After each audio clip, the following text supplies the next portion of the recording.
Donald Trump বলেছিলেন তিনি নাকি ইরানের নিউক্লিয়ার প্রোগ্রাম মাটির সাথে মিশিয়ে দিয়েছেন। বলেছিলেন ইরানের রাস্তায় যখন মানুষ মরছিল তখন তিনি বলেছিলেন হেল্প ইজ কামিং। কিন্তু আজ আজ সেই আমেরিকারই টপ লেভেল জেনারেলরা, ট্রাম্পের নিজের জামাই এবং খাস লোকেরা ওমানে ইরানের পায়ে কি ধর্ণা দিতে গেছেন? হ্যাঁ, ঠিকই শুনেছেন। যে আমেরিকাকে আমরা সুপার পাওয়ার বলে জানি তারা আজ ইরানের সামনে বসে আছে, কোনো ধমক দেওয়ার জন্য নয়, বরং একটা ডিল করার জন্য। মাস্কাটের সেই গোপন ঘরে গত 24 ঘন্টায় যা ঘটেছে তা জানলে আপনার পায়ের তলার মাটি সরে যাবে। আমেরিকা কি তবে সত্যি সত্যি ইরানের কাছে হার মেনে নিল? আজকের এই এক্সক্লুসিভ বিশ্লেষণে যাওয়ার আগে দেখে নিই আমাদের আলোচনার মূল ফোকাস পয়েন্টগুলো কি কি। আজ মূলত 3টি বড় ব্রেকিং নিউজ এবং তার পেছনের আসল ঘটনা নিয়ে কথা বলবো। আজকের প্রথম ব্রেকিং, ওমানের রাজধানী মাস্কাটে ইরান এবং আমেরিকার মধ্যে অত্যন্ত হাই প্রোফাইল মিটিং হয়েছে এবং সবচেয়ে বড় খবর হলো এই মিটিংয়ে আমেরিকার মিলিটারি চিফ বা সেন্টকমের প্রধানের উপস্থিতি। ডিপ্লোম্যাটিক টেবিলে মিলিটারির উপস্থিতি কি বড় কোনো যুদ্ধের ইঙ্গিত? দ্বিতীয় খবর, আমেরিকা হঠাৎ করে তাদের নাগরিকদের ইরান ছাড়ার নির্দেশ দিয়েছে। একদিকে আলোচনার টেবিলে চা খাওয়া হচ্ছে আর অন্যদিকে বর্ডার থেকে নিজেদের নাগরিকদের পালাতে বলছে। এই দ্বিমুখী আচরণের মানে কি?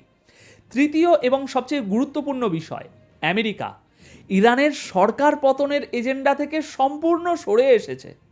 কেন আমেরিকা মানবাধিকার, মিসাইল প্রোগ্রাম বাদ দিয়ে শুধুমাত্র নিউক্লিয়ার ডিল নিয়ে কথা বলতে বাধ্য হচ্ছে? ট্রাম্পের এই ইউটার্ন কি দুর্বলতা নাকি বড় কোনো ফাঁদ? আসুন ইমোশনকে সরিয়ে রেখে লজিক দিয়ে এই প্রতিবেদন শুরু করি।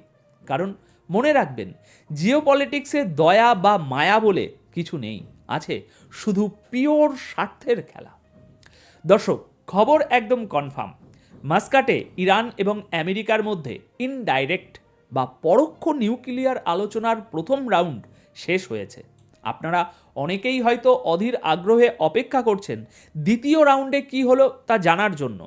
দেখুন, দ্বিতীয় রাউন্ডের খবরগুলো এই মুহূর্তে জাস্ট ডেভেলপ হচ্ছে, প্রতি মুহূর্তে পরিস্থিতি পাল্টাচ্ছে। তাই আমি তাড়াহুড়ো করে কোনো অসম্পূর্ণ তথ্য দেব না।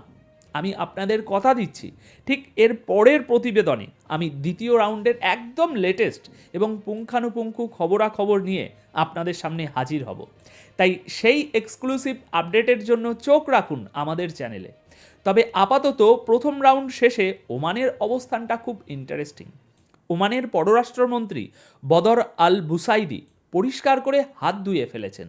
তিনি বলেছেন তাদের কাজ শুধুমাত্র একটা পোল বা সেতু তৈরি করা, অর্থাৎ তারা শুধু ডাক পিয়নের মতো মেসেজ এপার আর ওপার করেছেন, যাতে দুই পক্ষের টেকনিক্যাল এবং ডিপ্লোম্যাটিক কথাবার্তা আবার লাইনে আসে।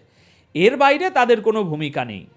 কিন্তু আসল খেলাটা ওমানের বিবৃতিতে নয়, আসল খেলাটা হলো কে কে এই মিটিংয়ে উপস্থিত আছেন।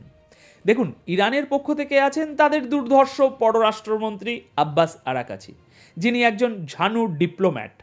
কিন্তু আমেরিকার পক্ষ থেকে কে আছে জানেন? এখানে স্টিভ উইটকফ আছেন, যিনি ডোনাল্ড ট্রাম্পের অত্যন্ত ঘনিষ্ঠ এবং বিশেষ দূত। কিন্তু চমকে ওঠার মতো তথ্য হলো, রিপোর্ট অনুযায়ী এই মিটিংয়ে ট্রাম্পের জামাই জ্যারেড কুশনার এবং আমেরিকার সেন্ট্রাল কমান্ড বা সেন্টকমের চিফ উপস্থিত আছেন। সিরিয়াসলি ভাবুন তো একবার, একটা নিউক্লিয়ার আলোচনা যেটা সাধারণত টাইকোট পড়া ডিপ্লোম্যাটরা করে থাকেন, সেখানে আমেরিকার মিলিটারির টপ বস এবং ট্রাম্পের পরিবারের লোক কেন? এর সহজ উত্তর হলো, এই আলোচনা শুধু আর কাগজে কলমে সীমাবদ্ধ নেই, এটা এখন সরাসরি মিলিটারি এবং পলিটিক্যাল পাওয়ারের ডিল। আমেরিকা সম্ভবত বুঝতে পেরেছে শুধু নিষেধাজ্ঞা দিয়ে ইরানকে আটকানো যাবে না, তাই মিলিটারির সর্বোচ্চ কর্তাকে সেখানে বসিয়ে রাখা হয়েছে। হয়তো ইরানকে এটা বোঝাতে যে দেখো, আমরা কথা বলছি ঠিকই, কিন্তু আমাদের বন্দুক এখনও লোড করা আছে। প্রথম রাউন্ডের মিটিংটা ছিল খুব অদ্ভুত।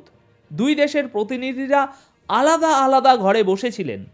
ওমানের কর্মকর্তারা এক ঘর থেকে ফাইল নিয়ে অন্য ঘরে যাচ্ছিলেন।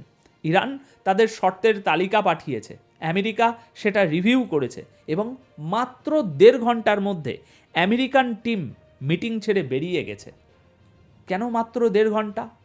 এর মানে কি আলোচনা ভেস্তে গেছে, নাকি আমেরিকা যা শুনতে চেয়েছিল ইরান তার চেয়েও ভয়ঙ্কর কিছু শুনিয়ে দিয়েছে? এই 1.5 ঘন্টার নীরবতাই এখন সবচেয়ে বড় রহস্য। এবার আসি আসল বিশ্লেষণে।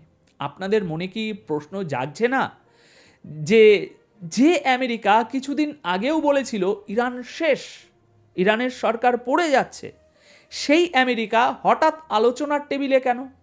আসুন একটু ফ্ল্যাশব্যাকে যাই। মনে আছে কিছুদিন আগের কথা, ইরানে যখন প্রোটেস্ট চলছিল তখন পশ্চিমা মিডিয়া কি ন্যারেটিভ তৈরি করেছিল? তারা বলেছিল ইরানের ইসলামী সরকারের দিন শেষ। খোদ ডোনাল্ড ট্রাম্প টুইট করে বলেছিলেন ইরানের জনগণের পাশে আমেরিকা আছে, এমন একটা ভাব করা